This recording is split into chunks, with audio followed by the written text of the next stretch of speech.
छत्तीसगढ़ में इन दिनों बाबाओं के बोल वचन सुनाई पड़ रहे हैं। अभी हाल ही में बागेश्वर बाबा के नाम से विख्यात कथावाचक धीरेन्द्र कृष्ण शास्त्री ने धर्मांतरण को लेकर बयान दिया था। तो अब राजीव लोचन महाराज ने बातों बातों में कुछ ऐसा कह दिया जिसने सियासी गलियारे में हड़कंप मचा दिया है। राजीव लोचन महाराज ने हिंदू समाज को 4 बच्चे पैदा करने की समझाइश दी है। बाबा इतने में ही नहीं रुके, उन्होंने आगे कहा कि तुम्हारे दुश्मन हम 5 हमारे 45 हाथ में 1 47 लेकर खड़े हैं। इसके जवाब में हम 5 हमारे 75 हाथ में ईंट और पत्थर लेकर खड़े हैं। छठी माई कहती है, अरे हिंदुओं, तुम हम दो हमारे दो, हम दो हमारे एक के चक्कर में सपा चट मत हो। तुम्हारे दुश्मन हम 5 हमारे 45 सबके हाथ में 1 47 लेकर के खड़े हैं। तुम्हारे दुश्मन हम 5 हमारे 75 सबके हाथ में ईंट और पत्थर लेकर के खड़े हैं। समय रहते अपने वेद पुराण शास्त्र और संतों के वाणी को गुरु मंत्र के रूप में स्वीकार करो। अरे तुम कम से कम 2-4 तो पैदा करो। जन्म देना तुम्हारा काम है, 6 दिन तक उसे रक्षा करने की जिम्मेदारी मेरी है। छठी तक जो सनातन धर्म में संतान पैदा होता है उसकी रक्षा करने की जिम्मेदारी छठी माई की होती है।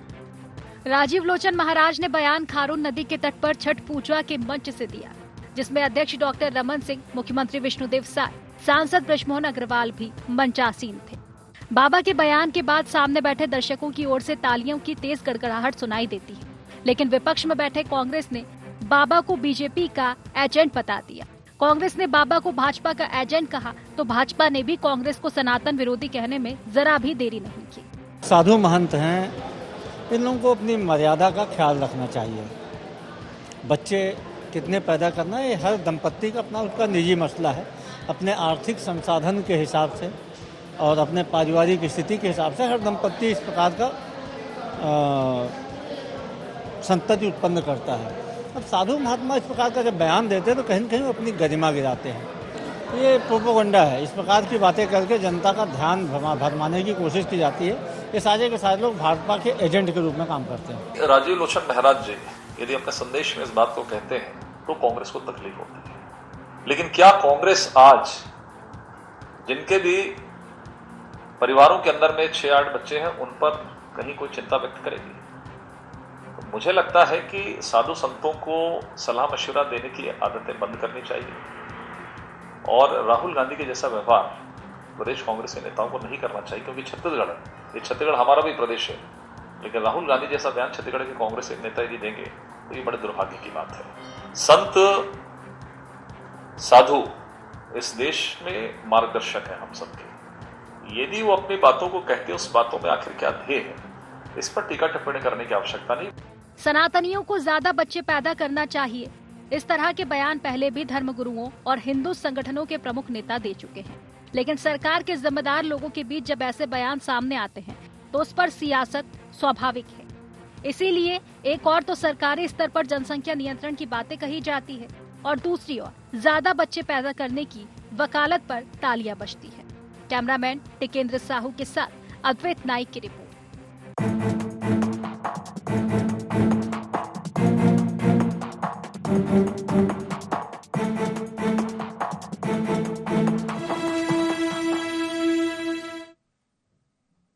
नमस्कार, गुहार छत्तीसगढ़ देख रहे हैं आप और मैं हूं आपके साथ खुशी व्यास। तो देखिए, छत्तीसगढ़ में इन दिनों बाबाओं के बयानों का दौर लगातार जारी है। पिछले दिनों ही हमने देखा कि बागेश्वर धाम वाले धीरेन्द्र कृष्ण शास्त्री के धर्मांतरण वाले बयान का तूफान छत्तीसगढ़ में काफी चला। अब ये तूफान थमा ही नहीं कि एक और बाबा के ज्यादा बच्चे पैदा करने के बयान ने नया बखेड़ा खड़ा कर दिया है।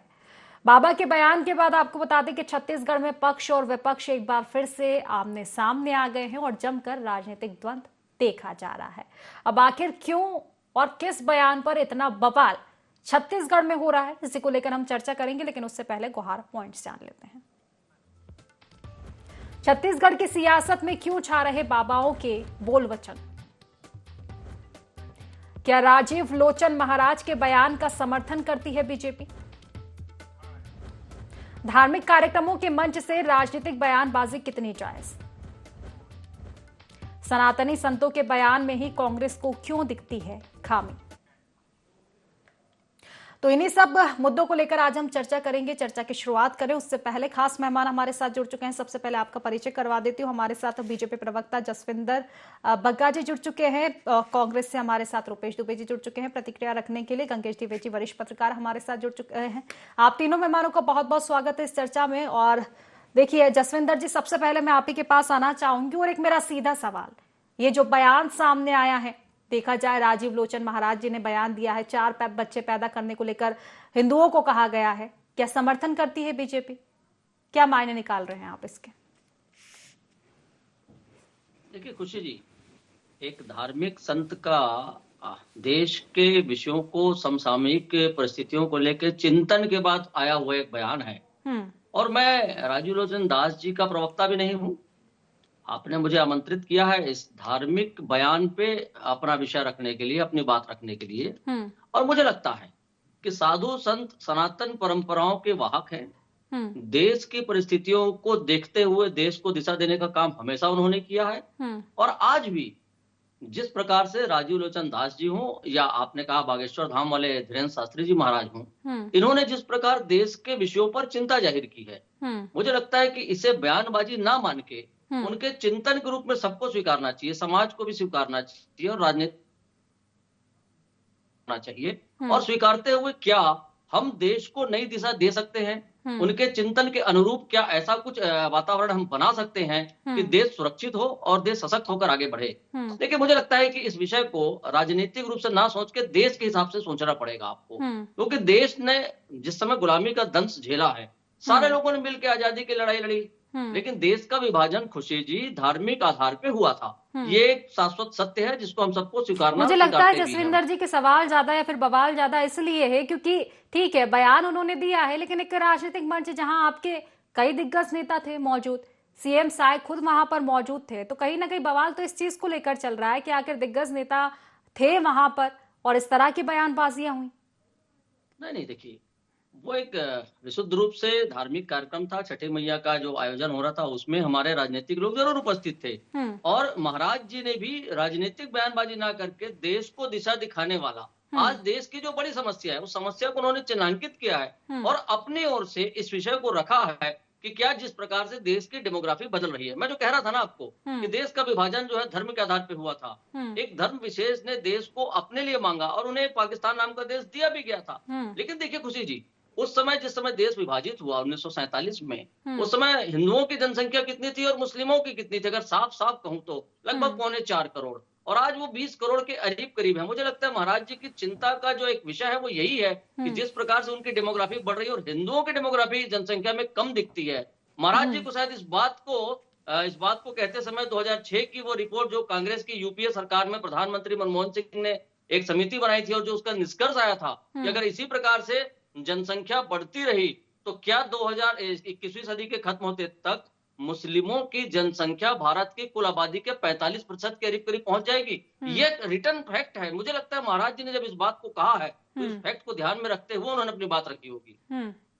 चलिए ठीक है, फिलहाल इसी को लेकर मैं आपसे सवाल एक और करना चाहती थी जसविंदर जी, लेकिन फिलहाल क्योंकि रुपेश जी से प्रतिक्रिया ले लेती हूँ इसी को लेकर। रुपेश जी, जिस तरह से बवाल एक बयान को लेकर हो रहा है कि एक बाबा कहते हैं 4 बच्चे पैदा करने का और विपक्ष खड़ा हो जाता है, लेकिन सवाल ये भी दिखता है फिर कि क्यों आपका दोहरा चेहरा फिर से नजर आ रहा है? नहीं, जब मौलाना इस तरह की बयानबाजी करते हैं किसी मंच से, जब वो 4 नहीं 7-8 बच्चे की बात करते हैं, जब मुझे नहीं लगता कि इतना खुलकर विपक्ष सामने आता होगा या आपकी पार्टी सामने आती होगी, फिर एक कहीं ना कहीं जो एक आरोप आप पर लगता है फिर वो तो इसी को दर्शाता है ना, एक दोहरा चेहरा नजर आता है। खुशी जी, जिस प्रकार से राजीव लोचन महाराज जी ने जिस मंच से ये बातें कही और जिस प्रकार से जसविंदर बग्गा जी ने भाजपा इस पर क्या निर्णय लेती है, भाजपा उनका समर्थन करती है, उसका जवाब देने से बचते रहे।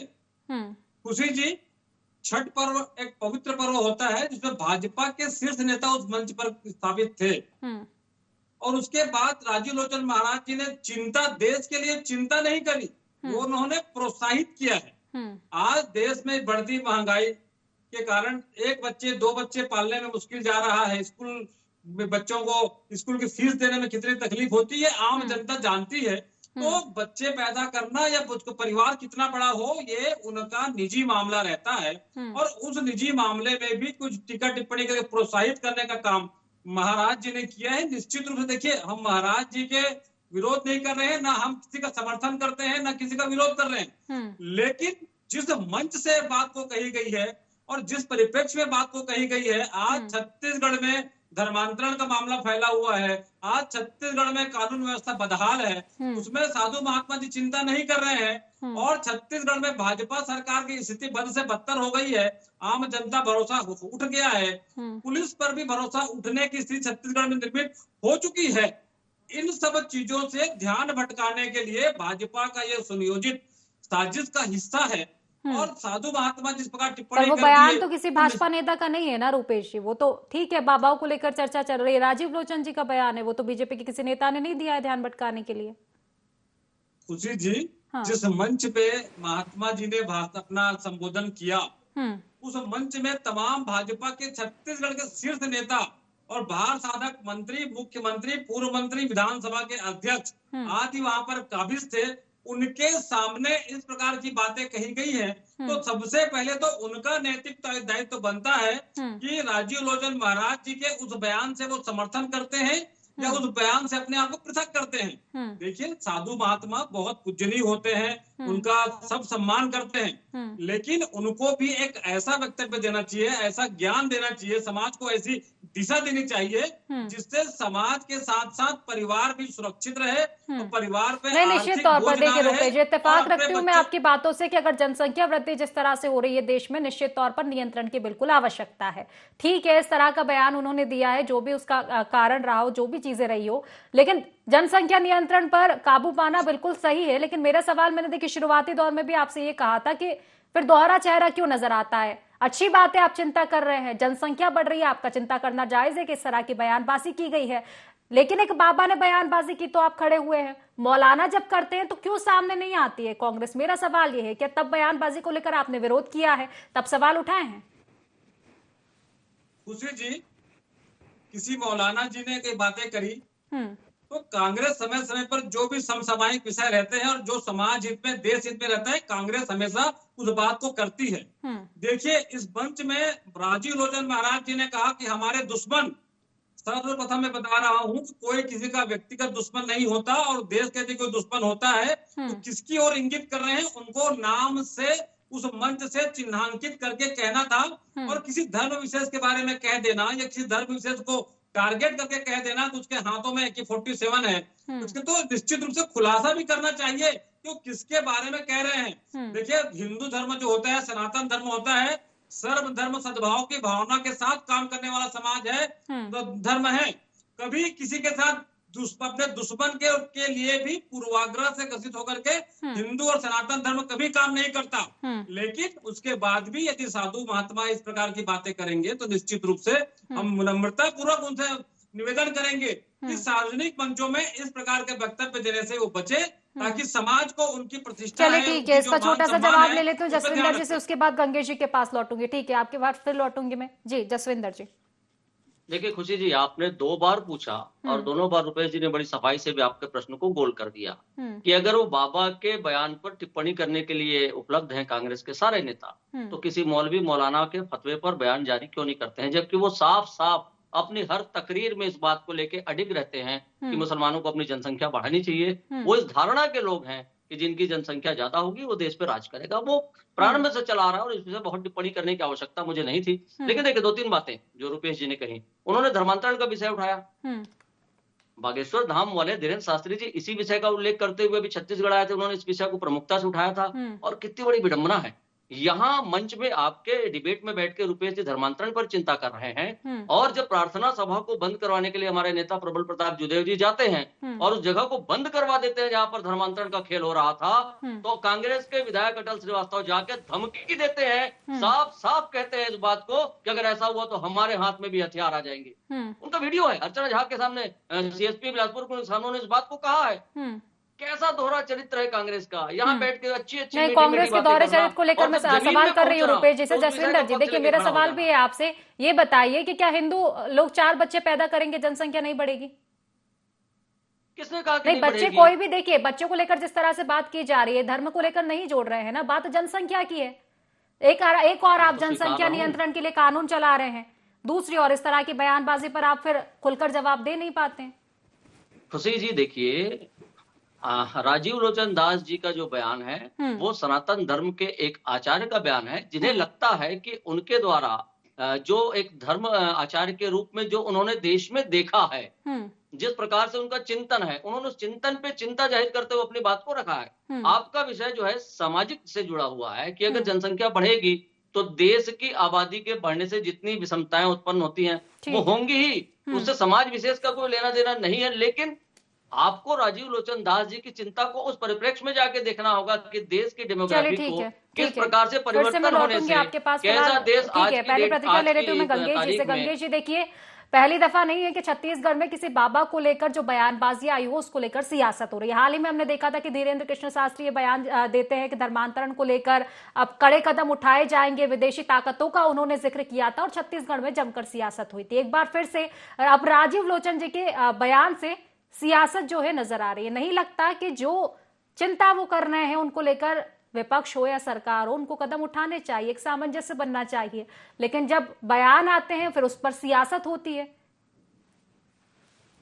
निश्चित तौर पर देखिए, अभी जो दोनों पार्टियों के प्रवक्ता बोल रहे थे और दोनों ही पार्टियों का जो अब तक का स्टेटमेंट है इस मामले में, ठीक सीधी तौर पर सियासत जो आप करें एकदम 100% सही है। ये 2-3 दिन ये चर्चा होगी, उसका ये मुद्दा गायब हो जाएगा, फिर कोई नया मुद्दा आ जाएगा, फिर उस पर चर्चा होगी, इस पे रिजल्ट कुछ नहीं आना है। सच्चाई ये है, ये देश ऐसे लोगों से, ऐसे लोग भी हैं इस देश में जो सिंगल चाइल्ड के ऊपर नहीं, जो पढ़े लिखे लोग हैं, वो किसी जाति विशेष के बात नहीं कर रहा हूं मैं। पढ़े लिखे वर्ग में से एक बड़ा वर्ग ऐसा तेजी से डेवलप हो रहा है देश में, जो सिंगल चाइल्ड पे जोर दे रहा है। क्यों? उनको पता है कि देश की आबादी जितनी ज्यादा तेजी से बढ़ेगी, हमारे संसाधन उतने जल्दी कम होंगे, जल्दी खत्म होंगे। आने वाली पीढ़ियों के लिए हम उतने संसाधन, ऐसे संसाधन जो जिनका रिसाइकल नहीं हो सकता, उनके लिए हम वो संसाधन उपलब्ध नहीं करा पाएंगे। तो यही वजह है, खाली हमारे देश में नहीं, ऐसे देश जहाँ पे पॉपुलेशन बहुत तेजी से बढ़ रहा है, पॉपुलेशन इकोलॉजी का एक मामला होता है एक्चुअली, उसको समझते हुए इस पे वर्ल्ड हेल्थ ऑर्गेनाइजेशन पूरे देश दुनिया में जारी करता है कि किस तरह कितने बच्चे रखना है, और अभी मोटा मोटा पूरे दुनिया में 2 बच्चे वाला कॉन्सेप्ट चल रहा है। तो मुझे लगता है कि पॉपुलेशन को कंट्रोल करके आगे बढ़ना वैज्ञानिक तरीके से ही ज्यादा बेहतर है, चाहे कोई भी बाबा बोले या कोई किसी धर्म का गुरु बोले।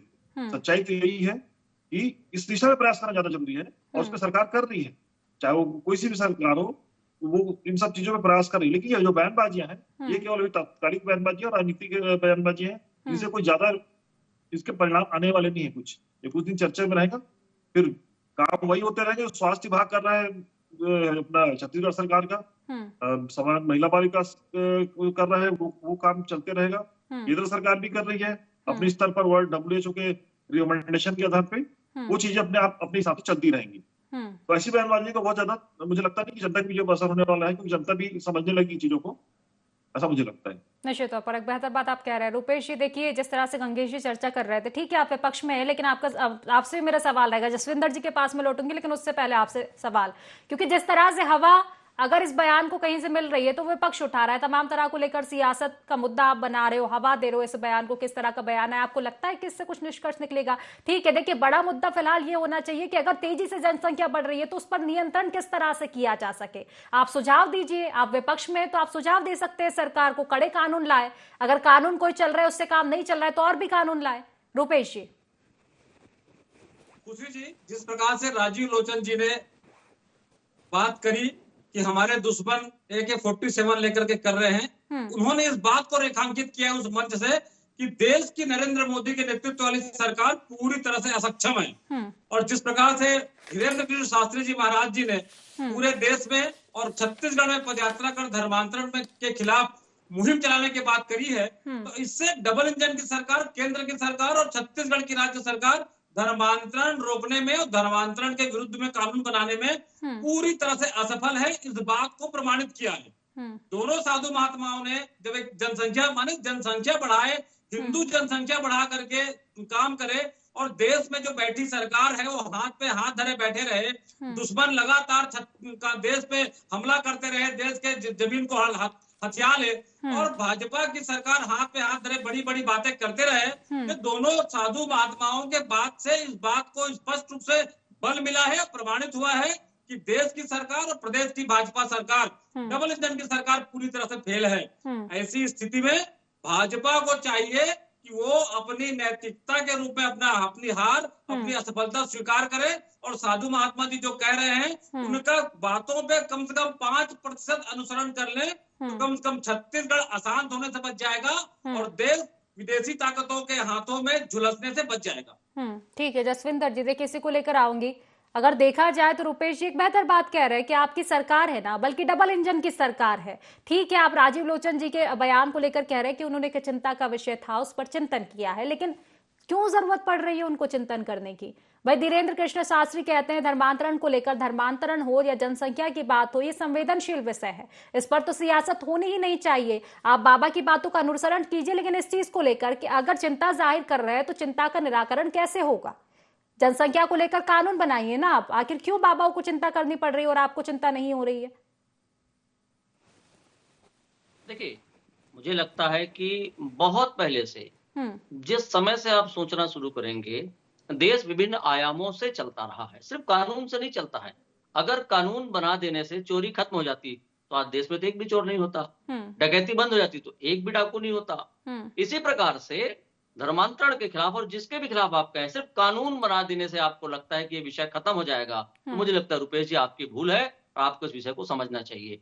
इसीलिए कानून अपना कार्य करता है, शासन प्रशासन अपना कार्य करती है, और जो समाज के चिंतक लोग हैं, जो समाज क्षेत्र में रहते हैं, जिसमें धर्माचार्य भी हैं, जिनका नाम आप ले रहे हैं लगातार, ऐसे धर्माचार्य अपने धार्मिक प्रवचनों के माध्यम से भी समाज को दिशा देने का काम करते हैं, कुरीतियों से दूर करने का काम करते हैं। सारे वर्ग जब मिलकर कार्य करते हैं तब जाके एक अच्छे समाज का निर्माण होता है। आप देखिए, जब हम राम राज्य की बात करते थे, प्रभु श्री राम जी का था, उस वक्त भी तो ऐसी कुछ बातें थी जो आज भी आपत्तिजनक लगती है। सनातन काल से कहा जा रहा है चोरी करना पाप है साहब, अगर होती होंगी तब तो चोरी करना पाप है कहते रहे होंगे ना लोग, और आज भी चोरी के लिए नियम कानून बने, लेकिन आज भी चोरी होती है। तो मैं जिस बात को कह रहा हूँ गंभीर विषय है कि समाज में अलग अलग आयाम के लोगों के कार्य क्षेत्र होते हैं। समाज सुधारक अपना कार्य करते हैं, धर्माचार्य अपना कार्य करते हैं, साहित्यकार अपना कार्य करते हैं, शासन प्रशासन अपना कार्य करते हैं, दंड विधान अपना कार्य करता है, तब जाके एक सच्चे अच्छे समाज का निर्माण होता है। और इसीलिए धर्माचार्यों की जरूरत हर वक्त रही है। हमारे पथ प्रदर्शक हैं, वो लगातार चिंतन करके बताते हैं कि समाज किस दिशा में जा रहा है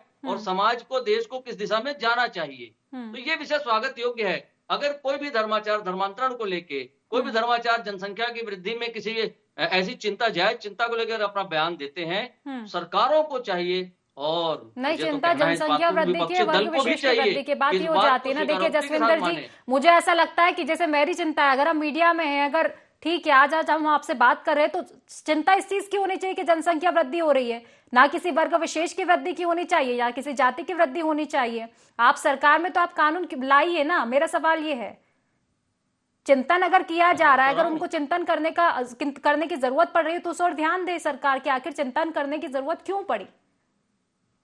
खुशी जी, इस बात से किनारा करते हुए आप बात को पूरा नहीं कर सकती। चिंता आपकी भी है, मेरी भी है, रुपेश जी की भी होगी, गंगेश जी की भी होगी कि देश की जनसंख्या वृद्धि होने से देश की जो सुविधाएं हैं, देश के जो संसाधन है, उसमें असमानता उत्पन्न होती है। हम वहां तक नहीं पहुंच सकते। हम बच्चों को अच्छी शिक्षा नहीं दे पाएंगे, ज्यादा बच्चे होंगे तो मैं भी समझता हूँ। अच्छा स्वास्थ्य हम लोगों को कैसे दे सकते हैं जब 150 करोड़ के लोग हम हो जाएंगे इस देश के अंदर में। इस बात की चिंता है। मुझे लगता है कि चिंता का दूसरा पहलू भी हम सबको देखना पड़ेगा, जिस बात के लिए बार बार सारे धर्माचार्य कहते हैं और जिस बात को मैंने उल्लेख किया, जो डेमोग्राफी में परिवर्तन दिख रहा है। आपको क्या लगता है कि अगर असम में 35% एक धर्म विशेष के लोग हैं जिन्होंने धर्म के आधार पर देश का बंटवारा किया है, आपको लगता है वहां पर आप, खुशी जी एक अच्छी पत्रकार हैं, मैं आपको कहता हूं कि आप ऐसे क्षेत्र में जाके स्वतंत्र रूप से अपनी पत्रकारिता करके दिखाइए।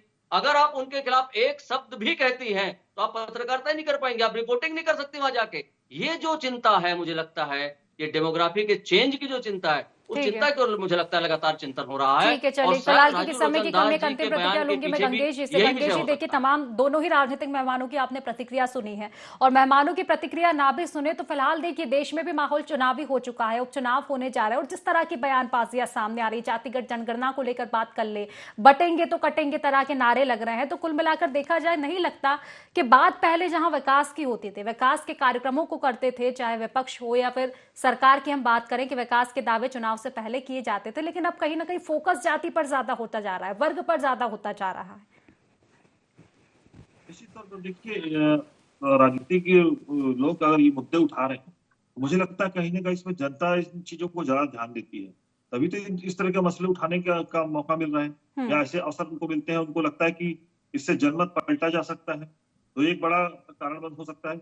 और 47 सीटों में भी चूंकि पूरे देश में उपचुनाव होना है, तो ऐसे अवसर पे इस तरह के मुद्दे उठाकर इसमें चर्चा करना, छत्तीसगढ़ में हालांकि एक सिंगल सीट है, लेकिन पूरे देश में 47 सीटों में चुनाव है।